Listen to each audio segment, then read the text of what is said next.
मी जे काम केलं विरोधी पक्षनेता म्हणून शिवसेना BJP सरकारच्या विरोधात, ते इथपर्यंत की माझ्या घरावर जीवघेणा हल्ला झाला होता त्यावेळेला, आणि मी वाचलो होतो. आणि अनेक गोष्टी त्यावेळेच्या आता मी परत तुम्हाला सांगत नाही, पण त्यावेळेसुद्धा मी वन मॅन आर्मी म्हणून लढलो होतो.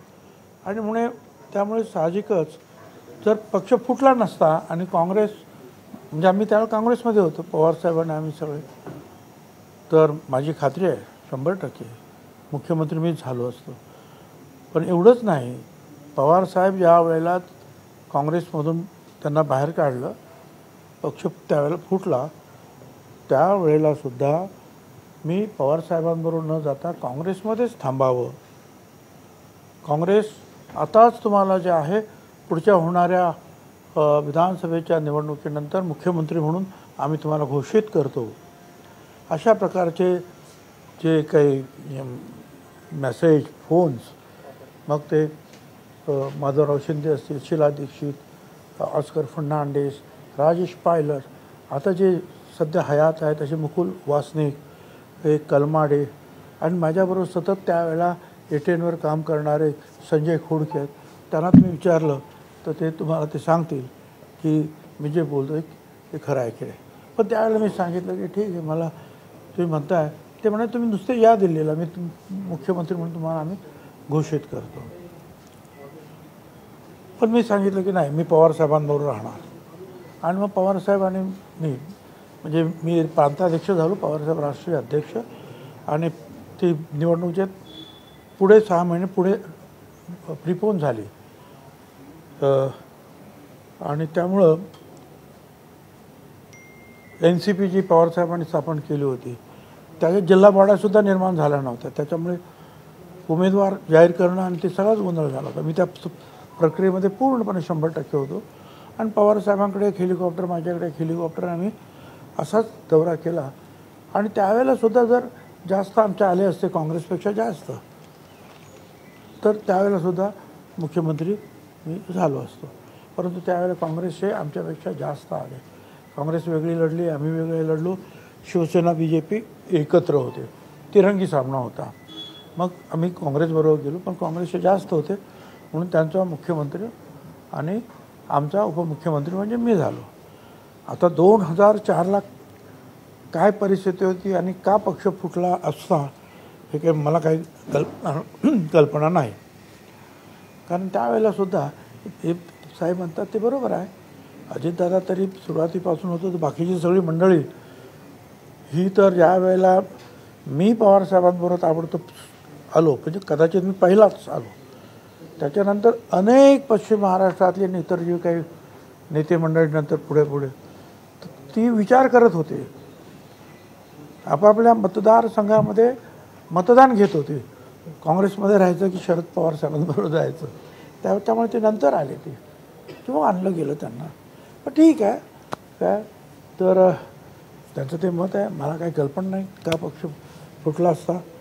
त्याच्यानंतर सुद्धा त्यांनी मला उपमुख्यमंत्री पद दिलं एक 2 वेळा. पण ते पक्ष वगैरे काही फुटला नाही तसा.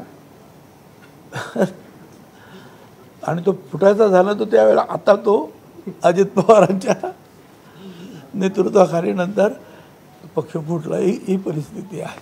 पण साहेब, शरद पवारांसोबत तुम्ही जसं म्हणालात, तुम्ही सर्वात पहिले त्यांच्यासोबत गेला, तुम्ही त्यांच्यासोबत राहिलात, पक्ष वाढवला आहे, आणि आज इतक्या वर्षांना म्हणजे जवळपास 20 वर्षांनंतर त्यांनी असं म्हणणं की त्यावेळेस 20 वर्षापूर्वी तुम्हाला मुख्यमंत्री केलं असतं. नाही, त्याचं कारण असं आहे की ते त्यांना तुम्ही प्रश्न विचारले. कारण त्याच्या अगोदर अजितदादा आणि प्रफुल्ल पटेल ते असं म्हणाले की 2004मध्ये आमची मेजॉरिटी असतानासुद्धा पवारसाहेबांनी मुख्यमंत्री पद घेतलं नाही, आणि त्यावेळेला कदाचित छगन भुजबळ आणि RR पाटील कोणीतरी मुख्यमंत्री झाले असते, असं ते म्हणाले. म्हणून हा प्रश्न त्यांना विचारण्यात आला, त्याच्यावर त्यांनी हे उत्तर दिलं. आणि हे खरं आहे की त्यावेळेला काँग्रेस आम्हाला मुख्यमंत्री पद द्यायला तयार होती. मी दिल्लीला गेलो त्यावेळेला हे काँग्रेसचे ते दिवंगत नेते, मुस्लिम समाजाचे काय हां नाही गुजरातचे अहमद पटेल साहेब आणि त्या दुसऱ्या होत्या आपल्या कर्नाटकातल्या मार्गारेट अल्वा. हे या दोघे बाहेर आल्यानंतर मी त्यांना म्हणालो, बाबा आता आमचे आलेले आहेत जास्त आमदार, तर तुम्ही का अडून बसलेला? तर त्या दोघांनी सांगितलं बंगल्याच्या बाहेर साहेबांच्या, अरे बाबा हम तो देने के लिए तैयार हो, जाओ पवार साहब को पूछो.